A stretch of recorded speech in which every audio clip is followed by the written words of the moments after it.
Hi guys, நான் இப்போ மோமோஸ் பண்ண போகிறேன். கோதுமை மாவு அளவான உருண்டை எடுத்துட்டு மாவில் போட்டு ஊற்றிக்கங்க. ஊற்றிட்டு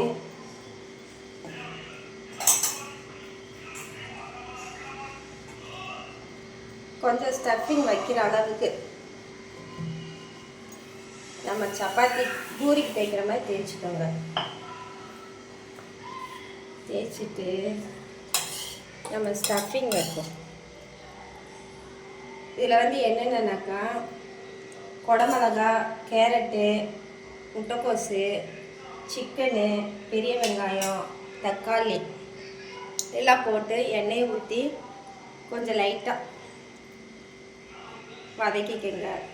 வதக்கிட்டு இந்த ஸ்டஃபிங் உள்ளே வச்சு இந்த மாதிரி வச்சு இப்படி எடுத்துக்கோங்க. எடுத்துட்டு இதை இட்லி சட்டியில் வச்சு நம்ம அவிச்சிடணும்.